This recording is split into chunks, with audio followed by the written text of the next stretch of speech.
After reading Jurgenson's book in May 1973, I became aware of the sudden onset on my tapes of voices using identities to be found throughout Jurgenson's book.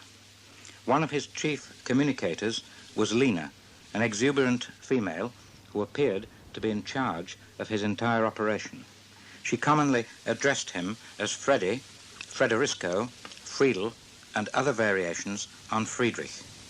Here is a Lena type voice appearing on the airband in my location in 1973. Firstly, a female voice says, "I've just been speaking to the Freddy." Note the Freddy, the German usage. And then, following that, a female voice, probably Lena again, "He's my true Freddy. He's my true Freddy."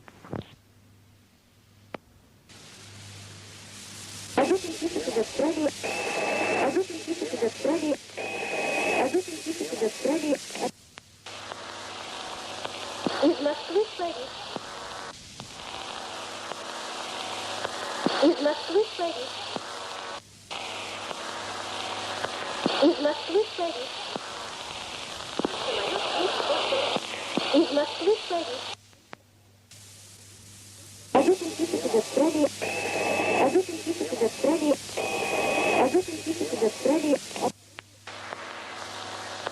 Из Москвы Фредди. Из Москвы Фредди. Из Москвы Фредди. Из Москвы Фредди.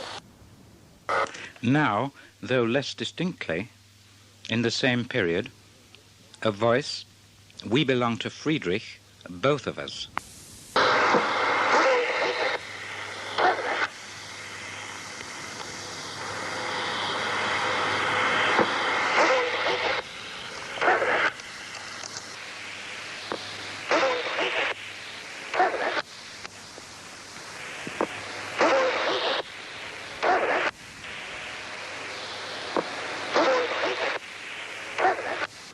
Now, during the course of the same experiment, a female voice came over, using a shortened mode of expression, saying, "We are really internatio."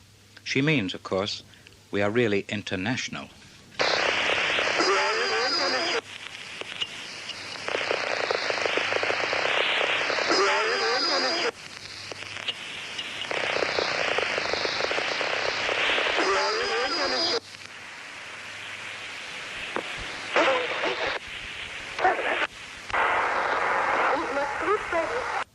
Now, jumping ahead a couple of years, a female singing voice expresses the same international sentiments. "I am joined zu vielen Länder." That's half English, half German. Vielen Länder, which should really be vielen Ländern, means many countries. So we have, "I am joined to many countries." In other words, I am international.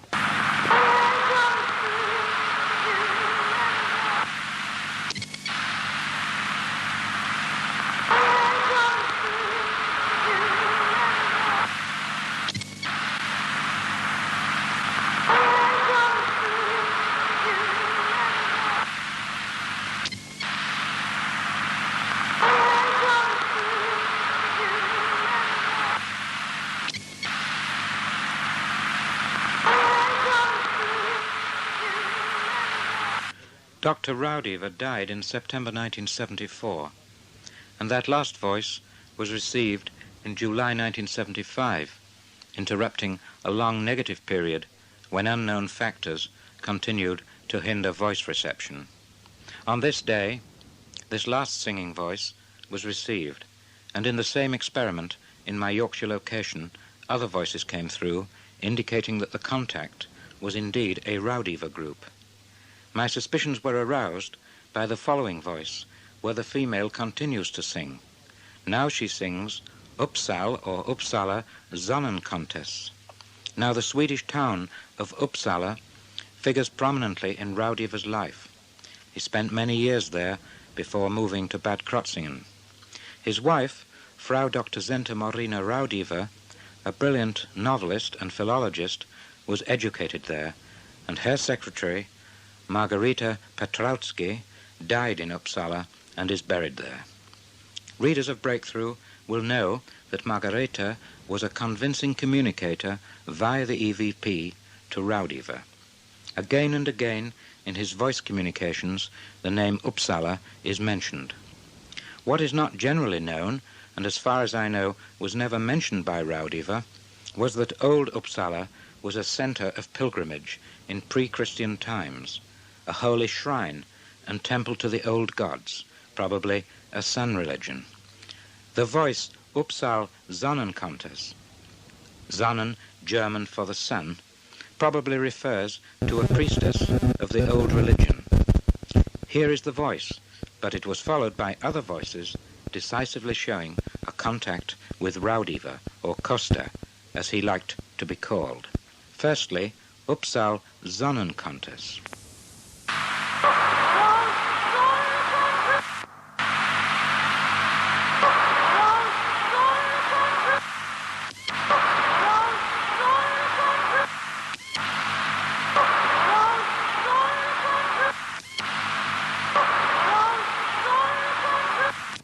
The next few moments brought further confirmation of this contact. The voice continues, "Only Sonia will make it." The Latvian parapsychologist Sonia Lipina made a pact with Rowdiva before she died to return by some means. Sonia Lipina was a student of the natural sciences and in her latter years a parapsychologist, but she died in 1958, before the onset of the electronic voice phenomenon. Rowdiva made similar pacts with 3 other people, but Sonia, on my tapes in 1975, proudly announces, "Only Sonia will make it." Notice the odd use of the expression "will make it." That's more an Americanism.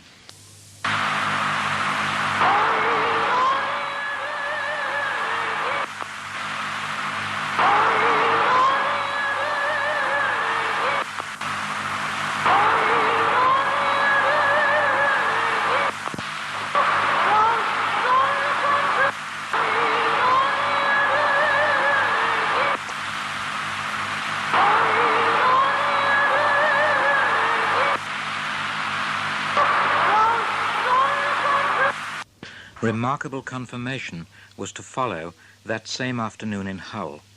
A male voice, probably Rowdiva's, says, "Ach, wie nice, Costa." Costa being his constant mode of address and endearment used by many communicators. Again, the mixture of English and German. But more was to follow. A male voice continued, "You shall look at Raymond," that's the German pronunciation of Raymond, "for I. You shall look at Raymond for I." At the time, I was a little confused because I'd had some eye trouble. But the meaning, within the context of the previous voices, is evidently, "You should expect my communications through Raymond." That is myself. At that time, the German EVP Association, under Herr Köbeler and Frau Buschbeck, was asking experimenters to look out for possible contacts with Rowdiva, whose death had shaken the EVP world the previous September. However, I was not aware of their intense efforts in this direction until much later, when I was sent a bulletin from Dusseldorf. Realizing that these voices were in some way outstanding, I lodged copies with Spencer Wilson and Richard Sheargold of the SPR on the 30th of July, 1975, but at that time I failed to realize the significance of the reference to the Sun Contessa and to Sonia. Here now are the 2 male voices following the previous singing voices. Number 1, "Ach, wie nice, Costa," and number 2, "You should look at Raymond for I."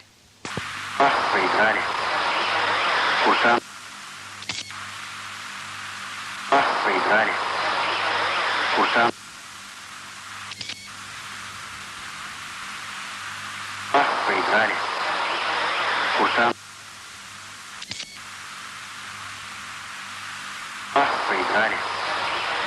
Курсант. Слушай уроки, даваемые по радио. Слушай уроки, даваемые по радио.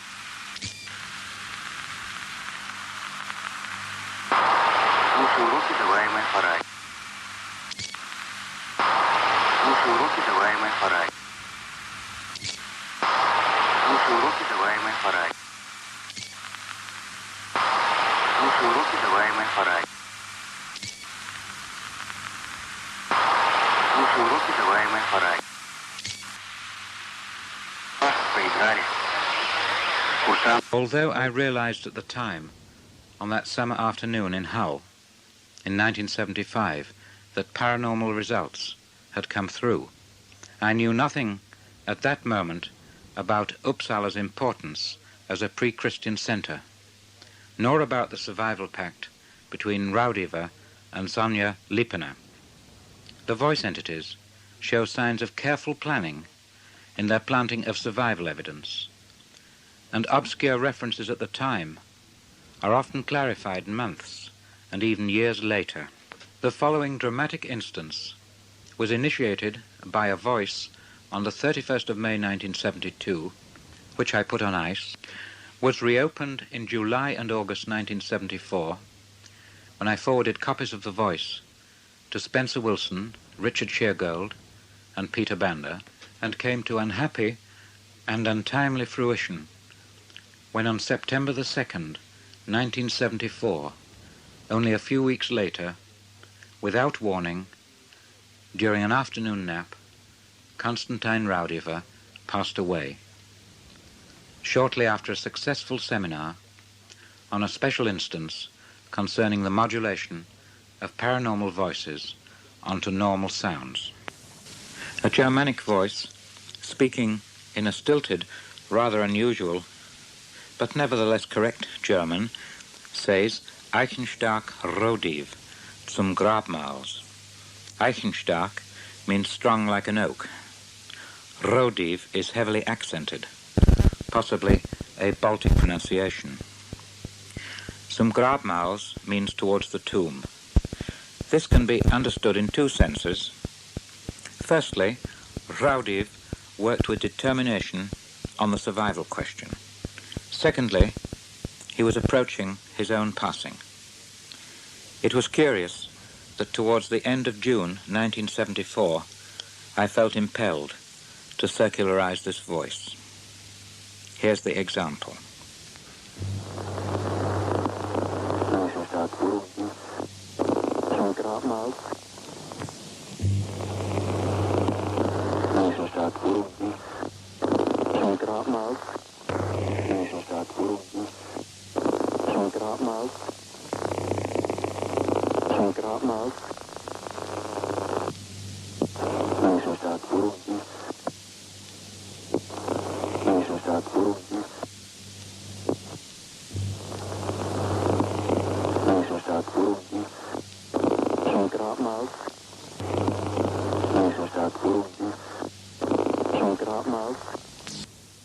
The next voice was highly evidential to me. It arrived towards the end of 1973. Having no contact with Friedrich Jurgenson, I had no means of knowing that Professor Bender, together with a German TV team, had visited him in Sweden to obtain material for a TV program. This was in the summer of '73, a few months before I received the voice. I filed it away, put it on ice. But a year later, I received a tape from Germany of the actual TV transmission. I then realized the significance of the voice, which had said Kersten, Deutschen by Friedrich. Kersten, Germans with or visiting Friedrich. Now Felix Kersten, a famous masseur and Himmler's personal physiotherapist during the war, had picked up the threads of his acquaintance with Jurgenson in the post-war years, but had died sometime in the 50s. Jurgenson, via the EVP, commenced to receive a strong contact with Kersten, who proceeded to transmit his voice with evidential matter via the electronic bridge between the two worlds. Clearly and rhythmically, my communicator said Kersten, Deutschen by Friedrich. Kersten, Germans with Friedrich.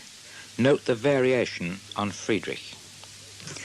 Received on my usual frequency during a routine experiment, not appreciated for its evidential nature at the time, I regard this as a genuine and vital contact with the invisible group working with and through Friedrich Jurgenson.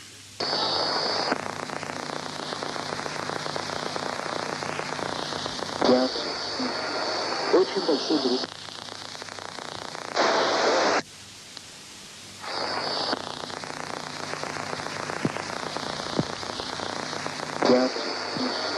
Очень большой друг.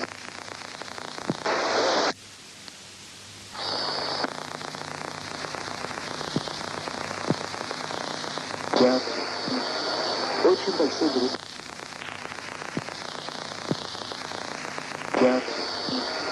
Очень большой друг.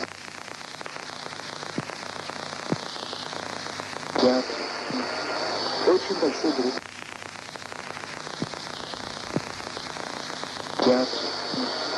Очень большой друг. The conditions making dialogue possible with the voice entities are rare and evidently governed by very finely balanced factors. An opportunity was missed in late 1973 when I carried out an experiment but was interrupted by a business visitor. So I switched the monitor off but allowed the recording to run on. Amongst voices found on the tape on playback was one pleading, "Please, will you say something?"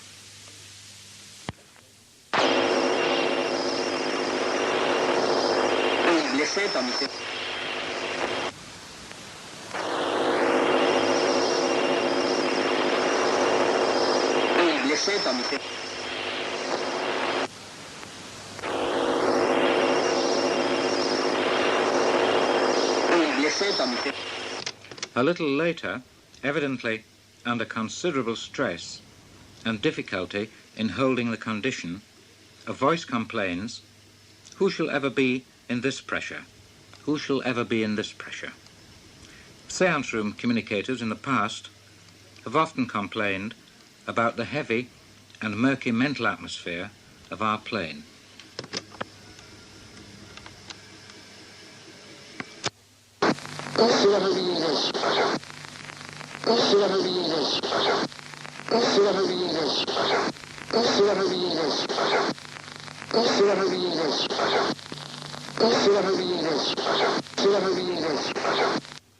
As readers of the Psychical Researcher will know, Friedrich Jurgenson has now developed his work to the point of dialogue with the voices and is about to publish an LP via Philips. The fluctuating and mostly negative conditions which have bedeviled me since February 1974 have not allowed much development along these lines. But an attempt at dialogue in the summer of '75 elicited a laconic reply, "Dead machines," in a resigned, heavily accented voice. This made me jump as it came over. Here is the sequence, where you will see that I'm using a radio microphone method and talking into thin air, which of course may not be as empty as we imagine. Is there anyone there today? This is Wednesday, 15th of October, and this is Raymond asking his friends from the other side to come along and talk. Yes, machine. This is Wednesday, 15th of October, and this is Raymond asking his friends from the other side to come along and talk. Yes, machine. Reception of the voices in 1973 involved me in lengthy correspondence with other workers in the field and in endless discussions with my colleague locally as to the possible origin of the strange voices. Every theory was exhaustively analyzed. At the height of this activity, a voice came over, a sibilant, strangely hissing voice. These solutions are gossamers. Gossamers are filmy threads ejected by migratory spiders in the late summer. They're insubstantial and soon dissipated. The many theories of the parapsychologists are probably also wide of the mark, and this, I think, is the import of the voice.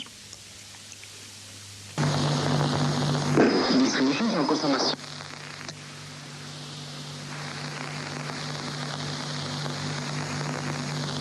Les solutions en consommation.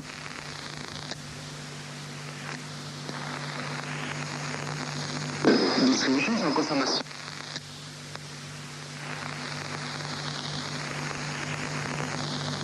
Les solutions en consommation.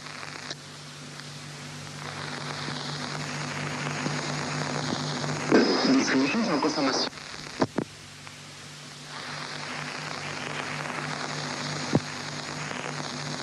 Les solutions en consommation.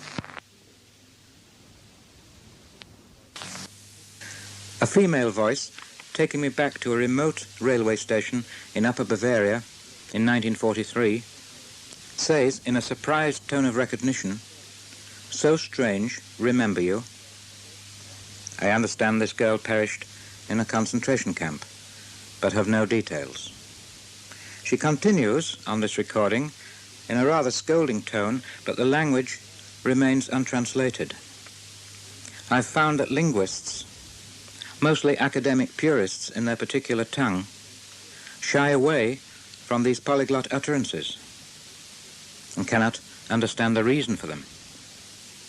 I say sometimes, forget the reason, just give me an opinion on the meaning. The reply, usually, get them to speak good English.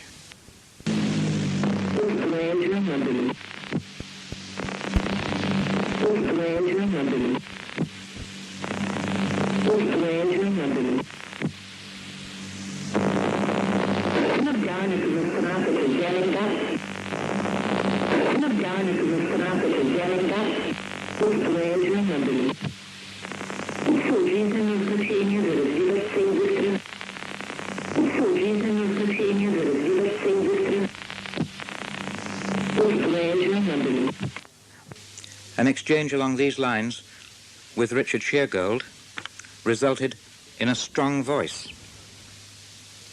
He'll never believe it till conquest of English. Here it is.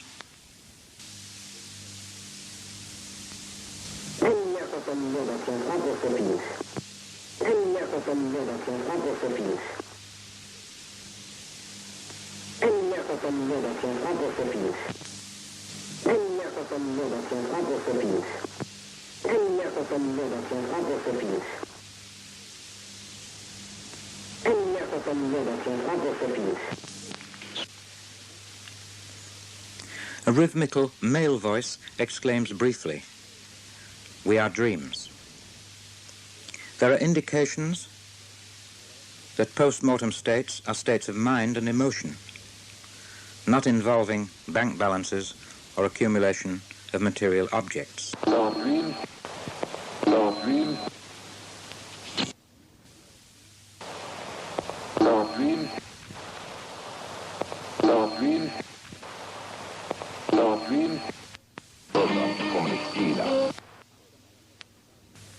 After another hectic bout of correspondence with parapsychologists, a clear voice confirms in German and English, doch, which means in German certainly, recording, and note the mispronunciation there, doch recording the cosmosiamons, obviously denizens of the cosmos. So a free interpretation, certainly you're recording a cosmic race, cosmosiamons. Why should they not give themselves a name? Everything in existence is named. The voice is clear, sharply defined against the static.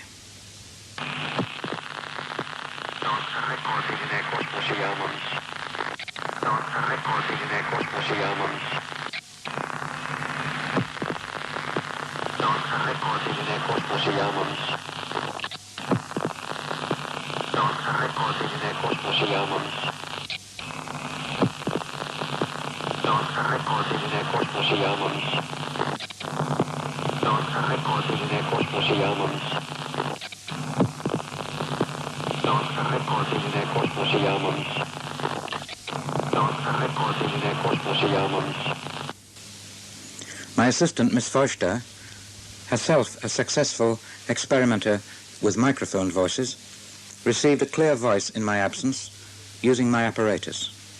I was in a sub-office without a telephone 50 miles away at Scarborough. The voice shouts, "Busy with Scarborough, Cass away. I must," and then it sounds like I must be scarpering, but this bit isn't too definite. My name is often used by the entities, as was Raudive's in his day, but there isn't enough space on this tape to give all the examples. Here's this voice. Busy with Scarborough, Cass away.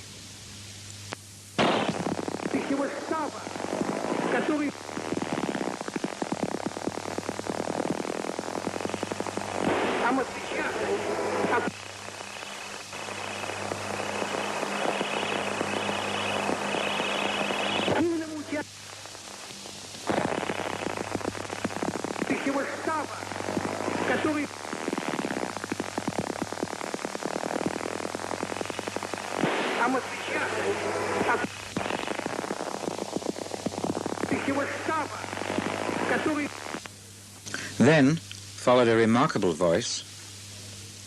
During the previous week or two, we'd been reading a book on the Indian saint and wonder worker Satya Sai Baba by Howard Murfitt.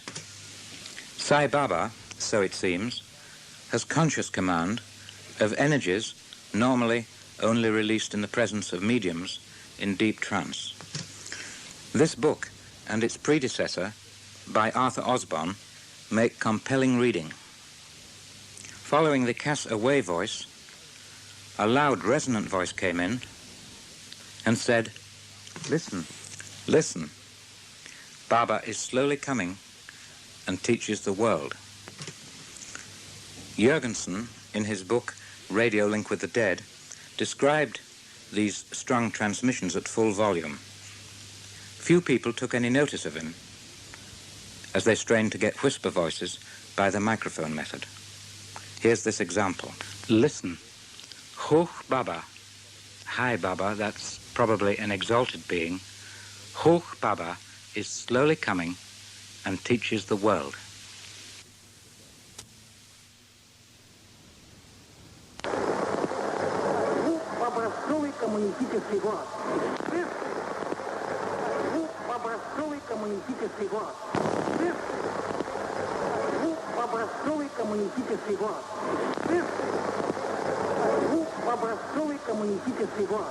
Whilst recording one afternoon, a crackle came over the mains onto the tape from a faulty fluorescent fitting outside my office. Quick as a flash came a voice comment, "It's the fluoresco. It's the fluoresco." Again, their language.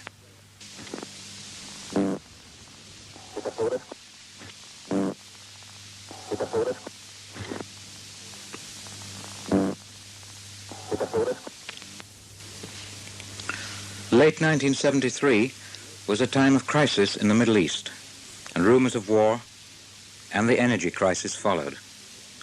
Two voices sound a note of warning. Decembros is an evil struggle, and carefully with nerve gas. Whilst most people are concerned with the nuclear threat, the voices draw attention to the handling and transport of lethal gases. Picando a sus amigos allí. Picando a sus amigos allí. Picando a sus amigos allí. Picando a sus amigos allí. Picando a sus amigos allí. Picando a sus amigos allí. Picando a sus amigos allí.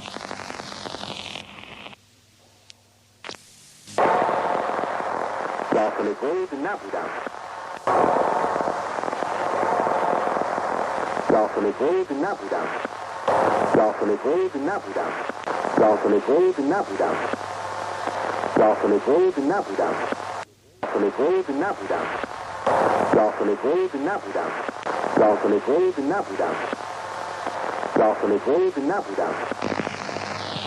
Indicando a sus amigos allí. Indicando a sus amigos allí. What I call the Georgescu voice is in evident distress. But the person is coached by some determined females.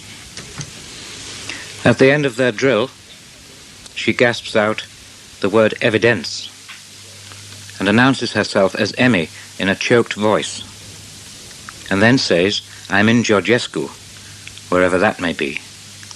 Then her voice commands, "S-E, Emmy, say it." Emmy was a relative of mine who died of cancer. This is no robot voice, but a voice filled with emotion. Una, O, H, M, E, significa sin, ni, M. M.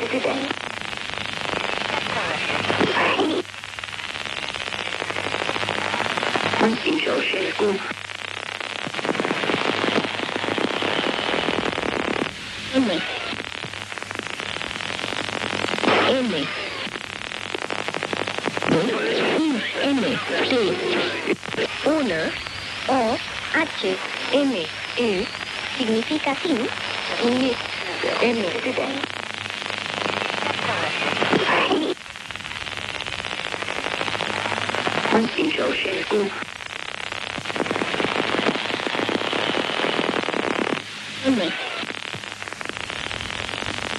M.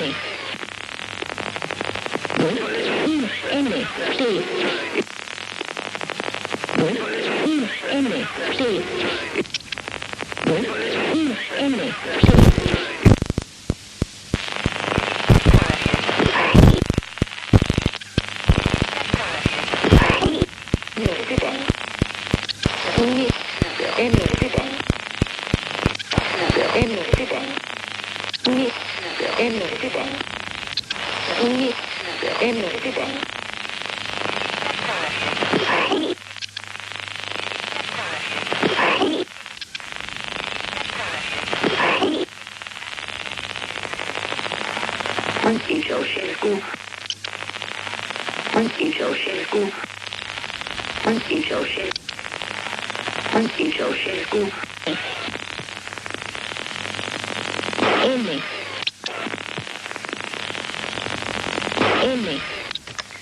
An emotional, possibly newly arrived personality called Emmy or Amy is taught by a group of determined females to utilize this means of communication with Earth. Rather sadly, and superimposing herself on a faint aircraft transmission, a female sings, after a few abortive attempts to get started, "Aus Mystisches," that's out of the mystical, or I suppose you could say the spirit world, "Du schließt mich aus," you close me out. Then the final word in English, busy. In my own case, I find it extremely difficult to concentrate on the voices with 3 offices to run in an exacting sphere of work. All voice experimenters encounter this difficulty, and only someone of independent means could afford all the time necessary to bring this work to real fruition.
The singing mode of communication is interesting. My colleague and assistant is interested in homeopathy and the biochemic system of medicine. She was preparing some of the so-called Bach remedies, named after Edward Bach, a former London bacteriologist, who went over to herbs and flowers, potentized by floating on spring water in strong sunlight. A voice came through, a male voice singing in German, Bachwasser, Bach water. Bach is German for stream or brook, and, of course, the name.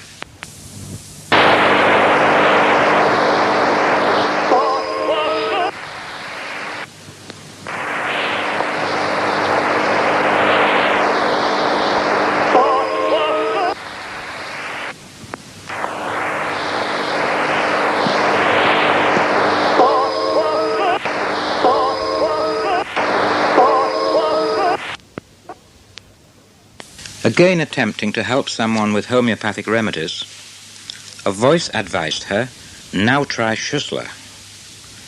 This refers to the homeopathic potencies of tissue salts of Dr. Schussler of Oldenburg. A fine, deep voice, contrasting with the previous tenor.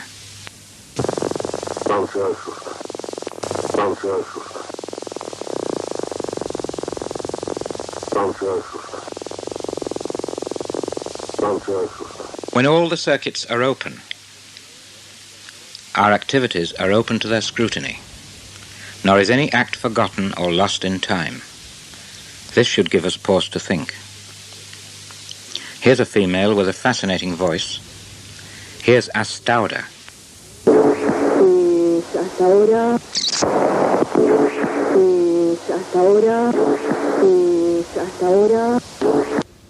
Now, rather sardonically and commenting on the talk about polyvoices and secret transmitters, a voice says doch, that's certainly, mono, poly, ASEAN. Of course, mono and poly are mutually contradictory. Monopoly ASEAN. Monopoly ASEAN. Monopoly ASEAN. Monopoly ASEAN.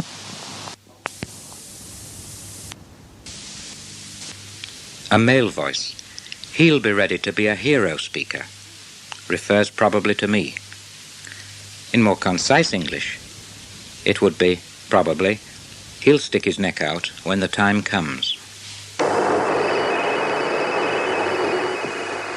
Товарищи, приветствую спикер.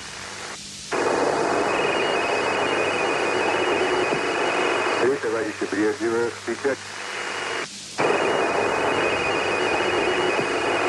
Товарищи, приветствую спикер. A curious and sharp female warns, I take his energy, ich nehm ihm der stamina. It is forbidden to use it for healing. Medizin from it ist verboten. A rare mixture of English and German. Ich nehm ihm der stamina. Medizin from it is verboten. So, our functions appear to be sharply restricted and defined.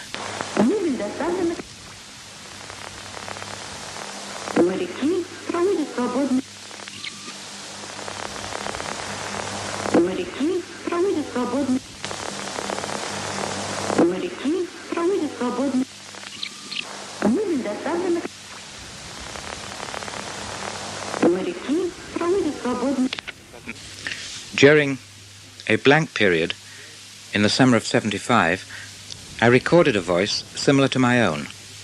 In measured tones, the voice said, "This is the twin recorder of this researchers." Of course, it should have been these researchers.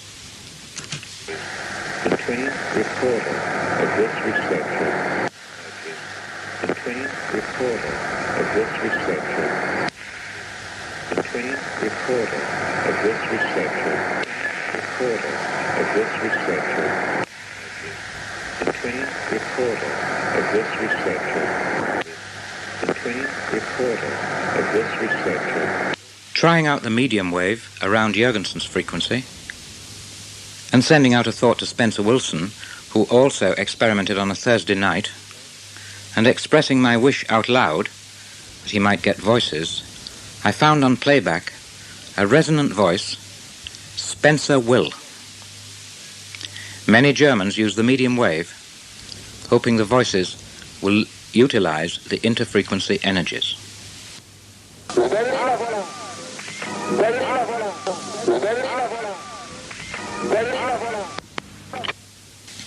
An ancient fossilized piece of wood picked up on the beach below my flat is from an unknown wreck in Bridlington Bay.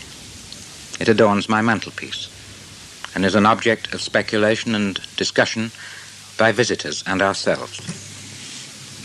I received a voice during a station pause after a news bulletin on a medium-wave West German transmitter. The word Hector is clearly spoken by a female. At the time, I couldn't connect it with anything. Several months later, I picked up a book, Shipwrecks off the Yorkshire coast, and found to my astonishment that the vessel Hector had foundered about a mile out in the bay, just south of Flamborough Head. That would be roughly opposite my residence, on the 10th of January, 1803. The voice source has access to hidden archives. Theosophists would call these the Akashic records.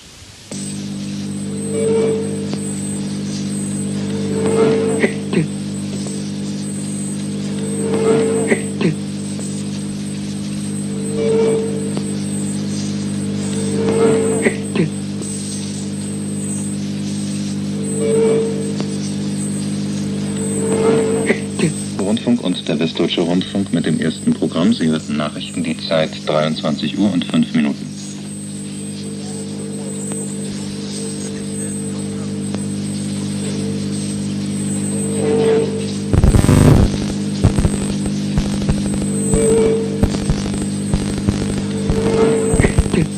Und der Westdeutsche Rundfunk mit dem ersten Programm. Sie hörten Nachrichten, die Zeit 23 Uhr und 5 Minuten.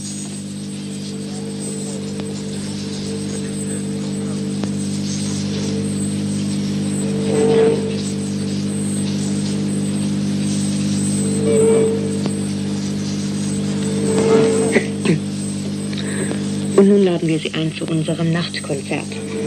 Zu Beginn spielt Claudio Arrau die Sonate Cis-Moll, Quasi una Fantasia, Opus 27, Nummer 2, die Mondscheinsonate von Ludwig van Beethoven. Friedrich Jurgenson designated two classes of voice entity. Popsters, a crude term, who insert words like lightning between the words of a regular announcer, or in a song.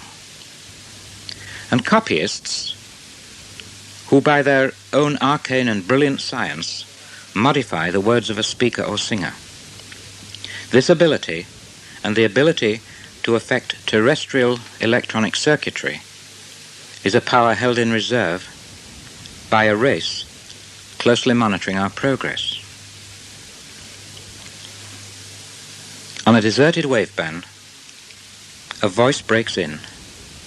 Copyist is die Melgera, and then, congratulating herself, the word brav, which is German for excellent or very good. Melgera is a word which took me a long time to locate in the public library. It's Swedish and means to render possible. I've no knowledge of Scandinavian languages at all. This word is a nightmare to spell. Copyist is entirely a Jurgenson term. Ist die is German for is thee. Mögera is Swedish, meaning to render possible, so the copyists have made this possible. These technical entities described in Jurgenson's Radio Link with the Dead. She finishes up after a pause by singing brav, which is German for excellent.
A recent voice on a deserted waveband.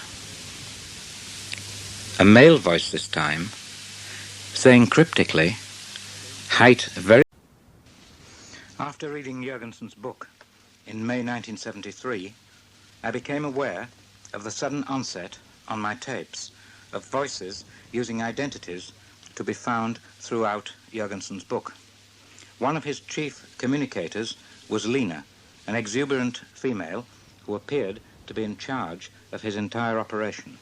She commonly addressed him as Freddy, Frederico, Friedel, and other variations on Friedrich. Here is a Lena type voice appearing on the airband in my location in 1973. Firstly, a female voice says, "I've just been speaking to the Freddy." Note the Freddy, the German usage. And then, following that, a female voice, probably Lena again, "He's my true Freddy. He's my true Freddy."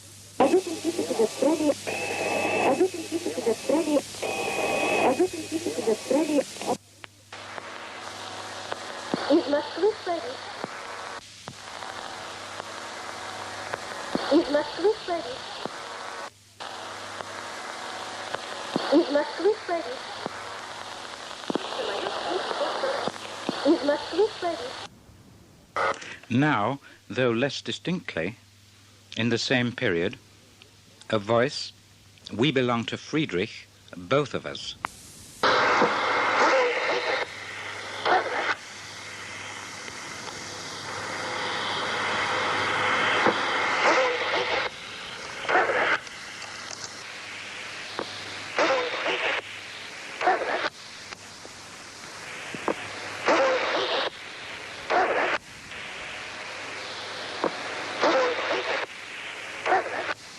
Now, during the course of the same experiment, a female voice came over, using a shortened mode of expression, saying, "We are really internatio."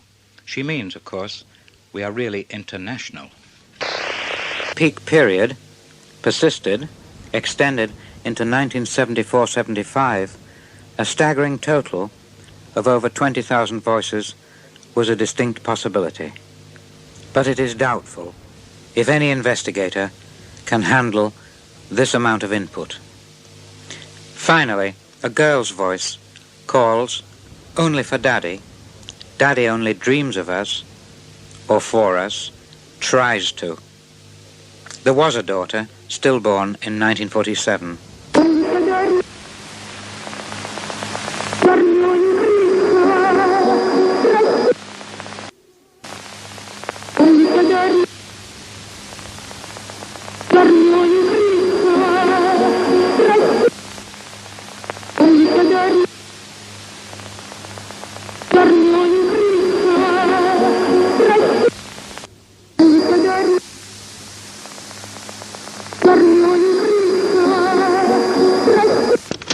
Whilst selecting that last voice from my stock, I came across a triumphant singing voice, possibly Sonia Lipina again, because she uses the same expression, "I've made it." She sings enthusiastically, "Raycas, I've made it." Voices recorded 2 or even 3 years ago and disregarded or put on ice at the time suddenly assume real significance. Here it is, "Raycas, I've made it."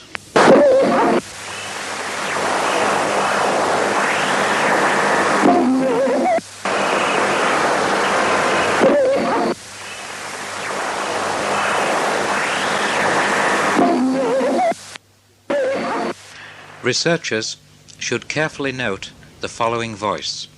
Raymond, "Sie, wir haben Schallplatten." Raymond, "Sie, we use recordings." This describes a technical process. The entities obviously have a technology of their own.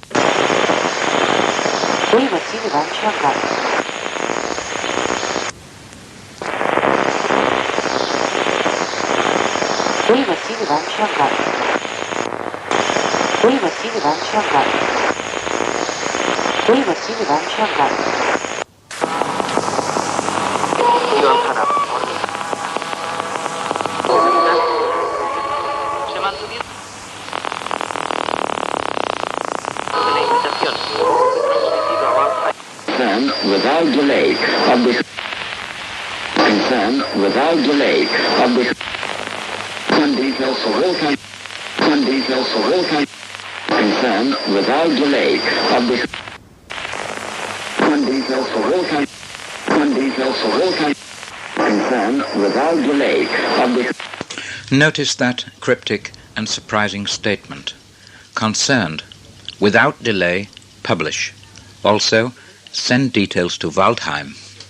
The listener to this tape will have had the opportunity to obtain the message of instructions from the pen of the late Bill Welsh. From my own experience, I endorse everything or nearly everything he said. Bill relates facts, not wishful thinking, and as a practical experimenter myself, I realize the amount of midnight oil he must have burned and the sacrifices he must have made. His passing is a great loss to us, but a gain to the invisible groups working to strengthen the contact. This is a difficult and exacting field within parapsychology, which will tax your patience and demand endurance and staying power. It is, however, of great, even crucial importance to the future of mankind. I will add some comments to Bill Welsh's excellent summary. I personally have not hesitated to use ordinary cassette recorders with one speed only. The communicators will readily adapt to this seeming limitation. Recently, I bought a cassette machine with variable playback speed, plus or minus 10%, but I rarely have to use this facility. When I established my contact on VHF FM with the results you've listened to on this tape, my microphone voices ceased. Nevertheless, to all new experimenters, I would recommend the latter method. Equip your machine, whether it's a reel-to-reel recorder or a cassette recorder, with the best microphone you can afford, matching the input impedance. Experiment alone in your room or in a group. Address yourself verbally to the unseen intelligences, even though you may think this is absurd. For a while, leave the world of ordinary reality aside, like Castaneda, and seek an inner, unseen, quiet contact. Don't be tense. Walk about your study if you like, sort papers, tidy up. The entities sometimes utilize ambient sound and restructure it in a surprising way. Or, if you prefer, you can remain as silent as a Trappist monk. Your first voice will appear unexpectedly anyway, and may not obey the rules. Make a copy on another machine. Extract and repeat it. Keep an open mind, but expect fluctuations, delays, and dramatic episodes. 1,000 experimenters in West Germany hitch their tape recorders to a radio and tune between stations. The voices jump in against the background. This method is fast becoming an institution in Germany. Out of a babble of background radio voices leaps a paranormal voice with possibly a familiar name. Who is to say that the Germans are on the wrong track? Be flexible, but remain critical. Don't waste much time with diodes or similar devices, nor with noise generators. The former seem to lack dynamic energy. The latter cause such a roar that you will never be able to pick out the voice against the background. If the voice is so faint as to be almost inaudible, discard it, and start again. If you're working in a small group, converse slowly with pauses. Request help from the unseen world. Sit for perhaps 10 minutes, then carefully examine the playback. But don't ascribe paranormality to coughs and grunts or the kids shouting in the street. Repeat the 10-minute process 3 times. The playback will take up most of the time. I have had amazing, loud, and unexplainable voices in small group experiments. An atmosphere of tense expectation should be avoided because it will abort results. Be calm, relaxed, meditative. Try the air band if you will. Look there for unexpected intrusions into pilot communications or the sudden appearance of anomalous voices, often speaking in foreign tongues. However, so far, few people have succeeded in duplicating my particular methods, just as I've failed to duplicate Jurgenson's medium waveband technique, and I've certainly never succeeded in obtaining over 50 voices in a 5-minute session, as Konstantin Raudive commonly experienced. I'm happy with 2 or 3 in a 10-minute session. Evidently, the unseen component fits the input to suit the location and your particular mentality. My own abilities appear to be returning after a long negative period. From all over the world, reports of successful experiments are now coming in, so there is room for optimism. I'm certain that the EVP is here to stay. Before Friedrich Jurgenson and Konstantin Raudive, the EVP was actually being reported in the United States of America. I have great hopes that the enterprise and the ingenuity and the resources of American workers and researchers will make enormous strides in the near future in the field of the EVP, carrying this work to new heights of achievement and stabilizing this much sought-after contact with the unseen intelligences behind the veil, the shifting veil of this material world.